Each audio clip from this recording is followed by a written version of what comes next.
Welcome to Deep Dive. In this episode, we talk about one of the more requested topics, the Book of Enoch. We have 3 sources for this episode, which you will see on the screen.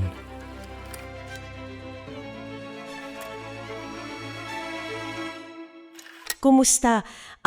Hawak namin ngayon itong mga material mo tungkol sa isang medyo misteryoso at alam mo, sinaunang teksto, yung aklat ni Enoch. Oo, Book of Enoch. Madalas kasi hindi ito kasama sa Bibliyang nakasanayan natin. Pero wow, malaki pa lang naging epekto nito. Malaki talaga. Handa ka na bang sumilip sa mga kwento at mga kontrobersya dito? Sige, simulan na natin to.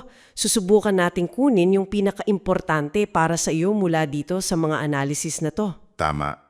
Yung pag-uusapan natin, yung 1 Enoch, kumbaga, isa siyang koleksyon ng mga sulatin na pinaniniwala ang mas luma pa kay Kristo. Mas luma pa. Oo, lalo na't may mga kopya nito na nakita kasama ng Dead Sea Scrolls, di ba? Yung mga nadiskubre sa Qumran. So, ang gagawin natin, sasalain natin itong mga impormasyon mula sa sources mo, tapos ibibigay namin sa iyo yung pinakamahalagang mga punto. Okay, sige. Umpisahan natin doon sa parang pinakasikat na part na nabanggit din sa mga sources mo. Yung kwento ng Watchers, tagabantay. Sila daw yung mga anghel na bumaba dito sa lupa, tama ba? Oo, tama ka dyan.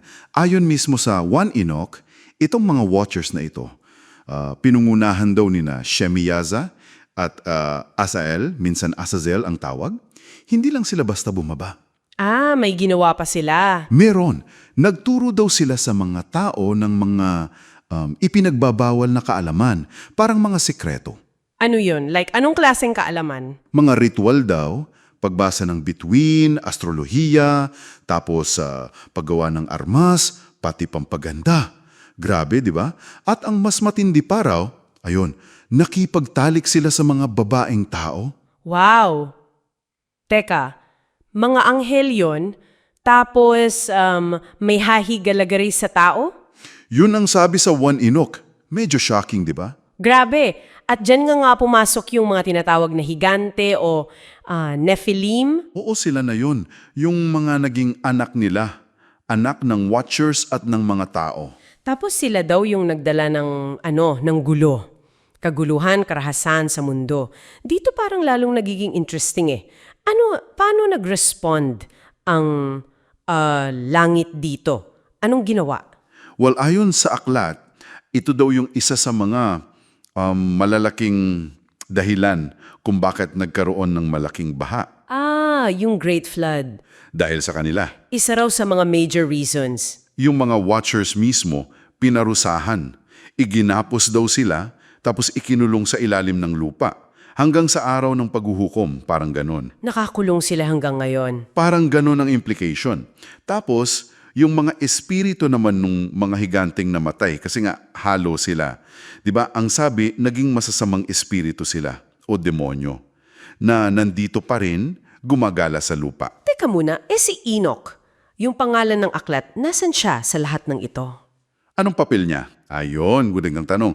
Kasi si Enoch, pinepresent siya bilang isang taong matuwid, sobrang banal, isa siyang scribe, tagasulat, na malapit talaga sa Diyos. Okay. Actually, siya pa nga raw yung nilapitan ng mga Watchers para mamagitan. Na parang, Enoch, tulungan mo kami, gawa ka ng petisyon para humingi ng tawad. Pinagbigyan ba? Hindi raw. Tinanggihan yung petisyon.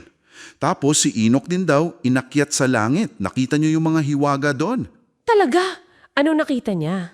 Yung trono ng Diyos, yung mga anghel, tapos yung mga aklat sa langit kung saan daw nakasulat ang lahat ng mangyayari at mga gawa ng tao. Parang cosmic records. Wow, parang tour sa langit. Ang lupit.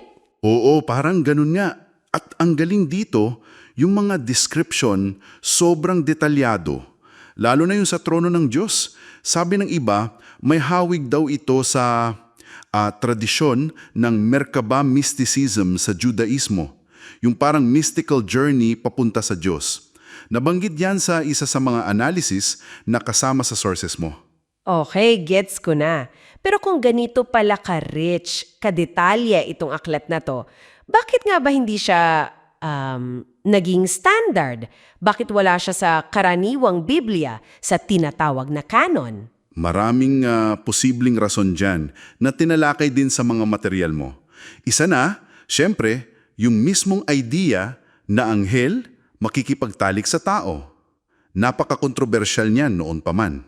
Oo nga naman. Tapos pati yung pagbanggit ng napakaraming pangalan ng anghel. Hindi lang Michael at Gabriel, kundi mga Uriel, Rafael, Raguel, marami pa. Parang naging issue rin yan.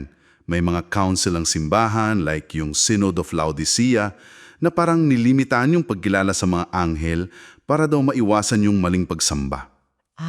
May ganun pala.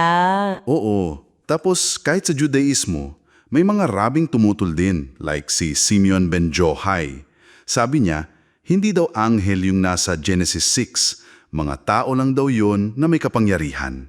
So may debate talaga. Okay, pero kahit sabihin nating hindi siya naging mainstream or official sa karamihan, malinaw pa rin yung impluensya niya, yung bakas na iniiwan?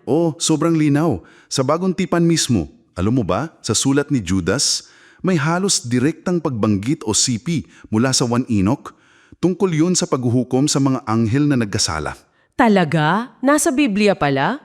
Nasa Jude. Tapos, napaka-importante rin ito sa mga Essene sa Qumran, yung grupo na nag-iingat ng Dead Sea Scrolls. Ang daming fragments ng 1 Enoch na nakita doon, kaya alam nating binabasa nila ito. Wow! Sabi pa nga ng ilang scholars, based sa mga pag-aaral na kasama dyan sa binigay mo, malamang daw pamilyar si Jesus mismo sa mga idea nito, lalo na yung titulo na hinirang or elect one para sa Mesiyas. Galing din daw yun sa Enochic tradition. At may mga sumunod pang aklat May 2 Enoch, may 3 Enoch na nagpalawak pa ng mga tema. Okay, so bale, para maibuod natin para sa'yo, itong aklat ni Enoch, kahit parang nasa sideline lang siya para sa marami, nagbibigay siya ng ibang anggulo. Mas detalyado, mas sinaunang tingin sa mga kwento sa Genesis, sa nature ng mga anghel, demonyo, pati sa origin ng kasamaan. Isang sulatin na kahit controversial, talagang nakaimpluwensya sa paniniwala ng iba. Exactly. At nagbubukas ito ng isang mahalagang tanong para pag-isipan mo. Kung ang isang sinaunang teksto na tulad nito, na minsan itinuri na sagrado, pero eventually parang isinantabi ng iba, naglalaman pala ng ganitong mga alternatibong pananaw na mga posibleng nakatagong kaalaman. Ano pa kayang ibang mga perspektibo o mga detalye ang maaaring natutulog lang sa iba pang mga lumang kasulatan na hindi natin masyadong binibigyan ng pansin? Oo, ano? Mga bagay na baka, makapagbabago pa sa pag-unawa natin, hindi lang sa reliyon, kundi pati sa ating kasaysayan, sa lugar natin sa universe, isang bagay siguro na maaari mong pag-isipan pa.